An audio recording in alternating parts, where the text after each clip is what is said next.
I am standing on my old friend Bruce Boxleitner's bronze saddle plaque here on the Newhall Western Walk of Stars. Bruce and I did theater together many years ago back in Chicago, and I know he wouldn't mind my standing on his plaque. He'd do the same for me if I had one. One of the most interesting places in the whole Santa Clarita Valley is the William S. Hart Museum and County Park. I am standing on San Fernando Road waiting for a couple of friends to join me. In a little while, we're going to go up to the top of the hill, and we are going to have a private tour of William S. Hart's house. And you are invited along. Oh, I see my friends are coming now. I'd like to introduce a couple of old friends of mine. This is Michelle Miner. Hi, Phil. And this is Ron Harris. Hi. Are you guys excited? You ever been to the museum before? Never before. Never before? No. Okay, well, we're going to get in the car now. We're going to take a ride up there, and a very nice lady named Carol Sandmeier is going to meet us at the door and give us our own tour, and you're going to learn all about William S. Hart. That sounds great. Okay, let's go. Ron Harris, by the way, is the man who wrote our theme song, Out West with Phil and Denise. Carol is not expecting us. No, I'm just kidding. There's nobody home. Ah, I hear footsteps. Hello? Hello? Good afternoon. Hi. Is Bill home? Can we put... Oh, I'm sorry. Bill hasn't been around here for quite a few years. But we'd surely be glad to have you come in and see his home. Okay, I'd like to introduce to Carol Sandmeier to our audience over here. And this, a couple friends of mine, this is Michelle Miner. Hi. And this is Ron Harris. And I think you might remember Casey up there. Yes, hi, Casey. On Ron's shoulder up there. Yeah. Well, before we step inside, I thought maybe you'd like to see a few pictures of the way it was when Bill used to live here. I think it'd be a great idea. Thank you very much. Let me get one. Okay. This is a wonderful picture that we have when the house was first built out here in the Santa Clarita Valley. This was up on top of the hill looking out of a valley that's very different from the way it is today. And you can see that there were no trees surrounding the house, that it was clearly visible to all of the residents of the valley. This picture was taken in about 1930. And you know, people up here used to refer to this place as the Castle on the Hill. We generally start our tour here in the dining room because we like to introduce William S. Hart there in the painting at the end of the room, and also his special friend whose name was Fritz. And Fritz also retired to this ranch along with William S. Hart. That painting was done by one of Hart's friends. His name was James Montgomery Flagg. And if you're not familiar with that man's name, and this is James Montgomery Flagg, actually this is the artist because he dressed himself up to look like Uncle Sam and painted his own face into the poster.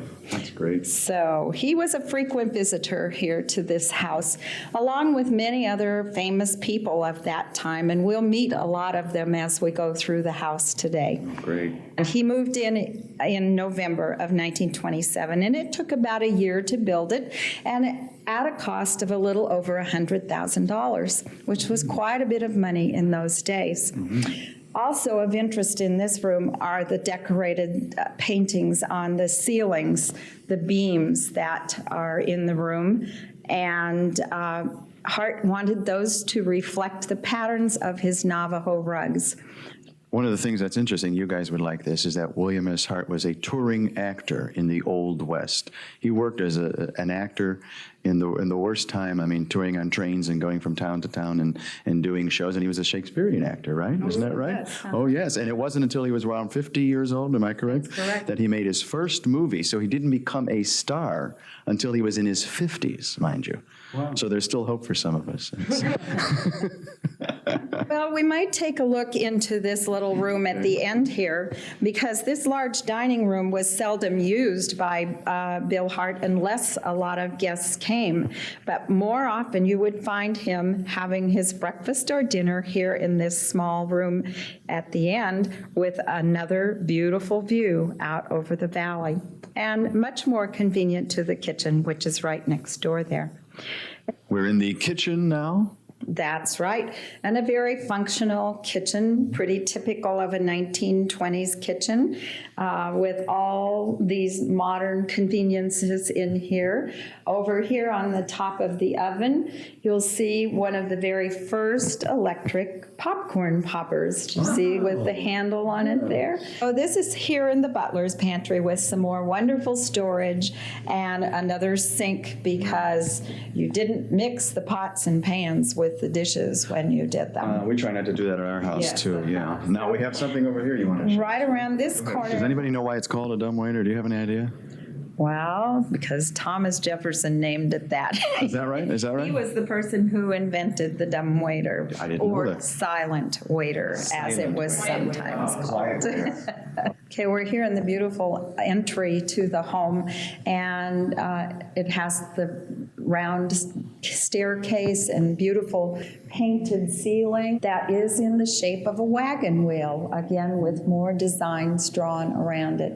Who are some of these other people on the wall I see here? Well, going around the room here, over by the light, let's take a look. To the right of the light, you'll see a picture of Joel McCrae. Right underneath the light is a picture of Bill Hart and another friend of his named Mary Pickford. Yeah. To the left of the light is Robert Taylor and Barbara Stanwyck, and then, of course, Bill Hart on the far left.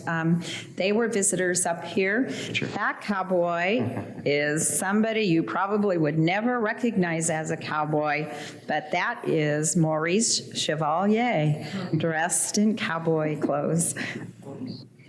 Well, here at the top of the stairs is this famous statue of our William S. Hart, and this is Two our Gun Bill, right? Two-Gun Bill, Right. yeah. Famous, And you can see these in several places, but it's very fitting to have him here at the top of the stairs. This was his most famous movie pose and the one by which he is best recognized. This, again, is a bronze done by Cristodoro, the same man who did the Range Rider of the Yellowstone downstairs. And is there a full-size one somewhere? No, this is it. This is it? Oh, This is okay, it. okay. This is the size here. He looks like he means business right now. Yes, he does. certainly did. Yeah. All right, here we are in Bill Hart's living room, this very spacious, lovely room on the second floor of the house. And this room is particularly dominated by the artwork of his friend, Charles Russell. This particular painting is very typical of Charles Russell's work and features that beautiful Montana sky that he had in most of his work. This one is called When the Nose of a Horse Beats the Eye of a Man. And you can see what that nose of the horse is, has noticed there. The man has not noticed it. The man has not seen that bear, but he knows there's a problem because his best friend, his horse, has told him there is. To the right of that is a watercolor that was done in earlier years in New York in 1908, and that's a Charles Russell, and that's the particular picture that Bill Hart put on the front, hit the dust cover of his autobiography, which he wrote, which is called My Life, East and West. Now, as we look around the room, you're going to see a lot of special mementos that Bill Hart had on exhibit here. There are wood carvings, just beautiful wood carvings of Western scenes located on the mantle and on the windowsills around the room. And these were done by a man named Gene Hobeck, who was a stunt man in the movies, and he was injured, and to do physical therapy with his hands, he started doing this wood carving, and these are the most wonderful animals that he's done here. Goodness. And I noticed there's a bear on the floor. I've always wondered, was that for real? Well, that's the question that the school kids always ask, is that for real? And yes, that was a real Kodiak bear. And it was a gift to Bill Hart from Will Rogers, who was one of his special friends. Will Rogers and Bill Hart and their third friend, Charles Russell, spent an awful lot of time together telling stories about the days of the Old West and reliving that part of our history. And then, Charlie Russell tried to preserve that West on his artwork and his paintings and with his sculptures. Bill Hart tried to preserve that for the people in his movie making. And of course, Will Rogers talked a lot on the radio to tell about those American values that they felt came from the days of the Old West. And they were all born around the same time, around 1870s, 1860s, right? Pretty close to the same time, They're all the same age. era. Yes. These are all the books that Bill Hart wrote. He was also an author. And in addition to his cowboy stories, his autobiography is here. 3 of those books he wrote in collaboration with his sister, Mary Ellen. That's Mary Ellen with her favorite animal friend who lived at this ranch. That's Westport Puffins. Well, Bill Hart was 57 when he got married the first time, and his marriage, he and his wife were only together for 6 months, but they did have a son, William S. Hart Jr., and he is still living. Oh. All right, in this case are some of Bill Hart's favorite things. This picture of Bill Hart with Amelia Earhart is very special, and there's a story about her introduction to Bill Hart. Apparently, she came out here, flew her airplane around the top of this hill and made a lot of noise, and Bill Hart called the sheriff and said, "Somebody's buzzing my house."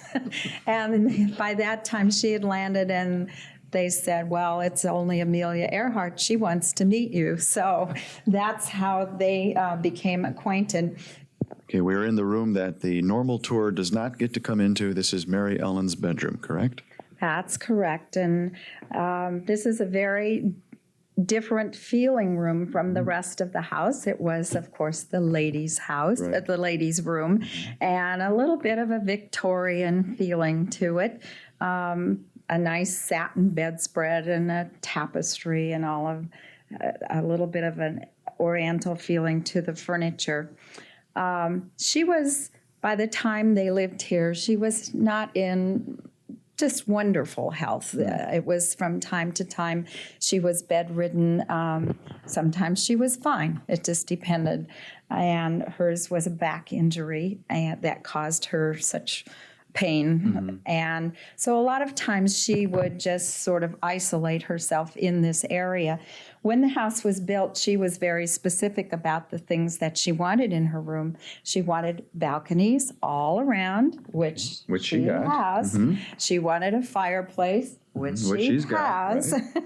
She wanted several large dressing rooms, which she has. Here, yeah. Everything that you would desire was here for Mary Ellen. And what was it you told me the architect wrote in the bottom of the paper? They were listing all the things his sister wanted. And what did Mr. Hart want? And the architect said, "And it really doesn't matter much about Mr. Hart's room."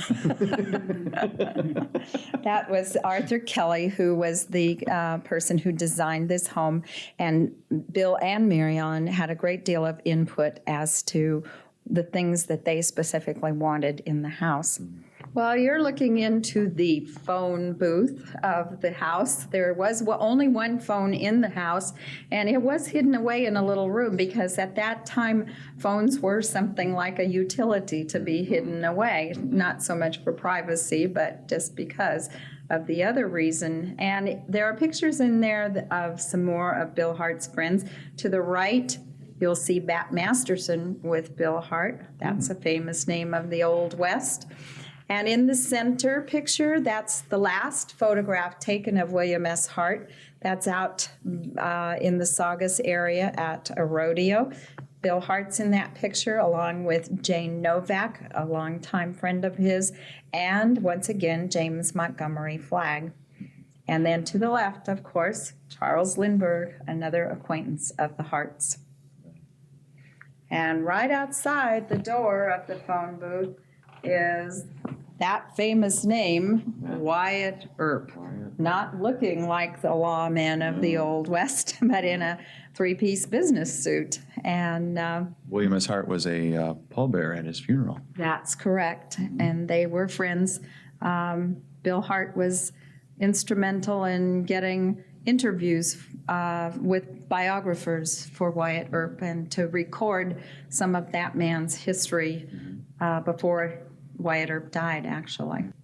All right, this is my favorite Charles Russell painting in the house. It's called Indian at Sunrise. And as beautiful as the painting is, the frame fascinates me even more. And that frame is rubbed with a bronze dust to give it that beautiful color. Now, what part of the house are we in now? All right, this is the guest wing of the home, and it was very convenient for the guests because they could really be very private from the rest of the house. In here is a kitchen, an upstairs kitchen. This is where the dumbwaiter comes to.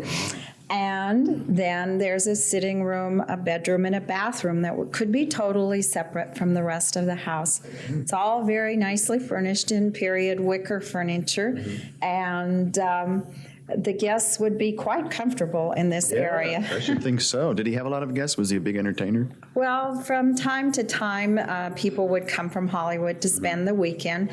In the earlier years that he lived here, he had more guests than at a later time when his health deteriorated.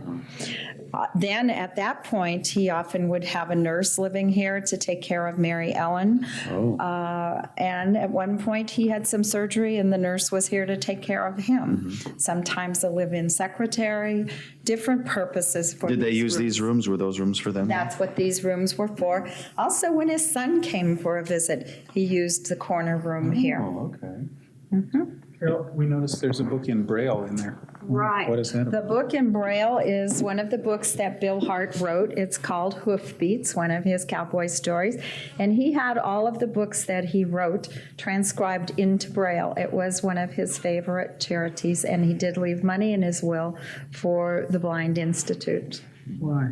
Why? You don't know why he would? Well, my guess would be, I have no real reason, but my guess would be that his father's eyesight was very poor, threatened blindness at several points. Bill Hart's eyes were not very good, and he had cataract surgery in the 40s, which that was something. So I believe that eyesight was a precious thing to him, and that's probably why he did that. Shall we move on to Mr. Hart's bedroom now? Let's do that. Well, here we are in Bill Hart's bedroom. At last, huh? At last. This place is just filled with Bill Hart, and it is just as if he left yesterday. All of his things are here on the desk. This is the desk where he answered most of his fan mail, and he did get an awful lot of fan mail, even up to the end of his life. You'll notice his glasses here on the desk, and they're very thick lenses on those glasses. And eyesight, as I mentioned, was a problem with him. But in the desk drawer, stationery is still there, his aspirin are there, and everything that he might have needed when he was sitting here writing to all of his fans. He did answer his fan mail personally.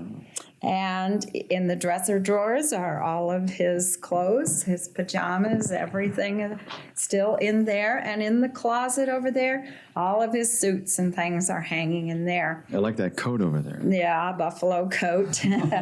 Bill Hart must have liked them too, because we have 12 buffalo coats here that belong to William S. Hart. Oh. Here on the chair, these fuzzy things are his woolies or his chaps that he wore in the movies, his boots, all of these little very personal things in this room. And we try to bring different items of clothing out throughout the year. So when you come in the summer, you might see Bill Hart's bathing suit out here. And at holiday time, you'll see his tails and his top silk hat and his dress silk scarf and all of that. So Is he a smoker? he was. I can smell a little bit of tobacco in here. You can, really. Yeah, I'm not sure how serious a smoker, but he knew how to roll those Oh, yeah, he cigarettes rolled his like own, the huh? old days. There you go. Yeah. Do you have many pictures, like home movie? Did he do home movies or anything like that when they lived here? And Not so much home movies, but snapshots. We have a collection of about 500 personal snapshots that he and his sister took of their time when they lived here and in Hollywood. Their home in Hollywood was on Sunset Boulevard. Can you right. believe? Whereabouts on? Well, right by where that famous, what was that drugstore that was there? Schwab's? Schwab's, yeah, Yes, not yes, far yes, from there. yes. And on the corner of Sweetser and Sunset. And then just down from there was the back of Bill Hart's house. It's still there, and he did give that property to the city of Los Angeles, which and then it was in later years leased to the city of West Hollywood, and they have made that into a park also. Very much smaller than this, but it's a park. I bet it is. So we have one more room in here we have to see. Huh? These are Fritz? These are Fritz. Pictures of Fritz. 2 more pictures. And Bill Hart Jr., we presume, is the young child? Yes, and this is Bill Hart Jr. at his high school graduation. Yeah, and this is Bill Hart Jr. And you'll see in the curio cases are a lot of things that belong to Bill Hart Jr. Even a little rock, which Bill Hart labeled my son's diving rock, and that's what he used to use in the swimming pool. They had a very fine relationship, and Bill Hart adored his son. What year was his son born in? Well, let's see, that must have been in about 1922 Oh, okay. when he was born. So he was a grown man then when his father passed away. Yes, he was. Shall we move through here? Let's go into Okay. the next room with a special story. I'll follow you. What room is this now? Well, this room is a very special room in the house because it belonged to 2 of Bill Hart's best friends. You know, a man's best friends are his dogs. And these dogs were named Prince and Gal. That was short for Prince Hamlet and Princess Galatea. And this was their room, pretty special room.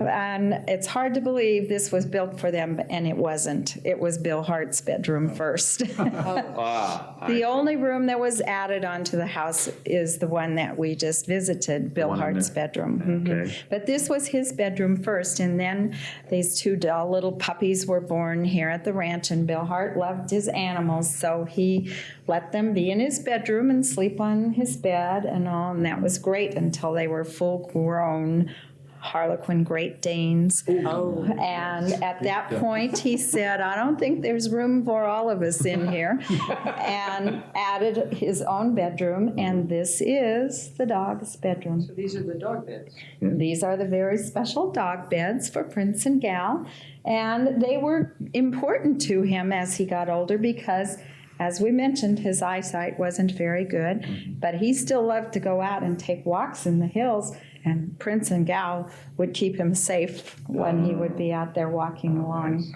in the hills. I'm just curious, why didn't he build the bedroom for the dogs and keep this bedroom for himself? Do you have any idea? I don't know the answer to that. all right. Of course, this room might have been used as a sitting room and to visit with other friends that's true, besides his yeah. dogs. And the There are two entrance. nice chairs there. Yes. Good desks. And the entrance from the parking area was through this door in this room, and so it was easy access. And most of his friends would come and go through the door in this room, and he might be sitting there in his favorite black chair in the corner, listening to the radio and probably listening to one of his best friends, Will Rogers, on the radio, or Rudy Valley. So he spent an awful lot of time in here. We have 8 more works by Charles Russell in this room.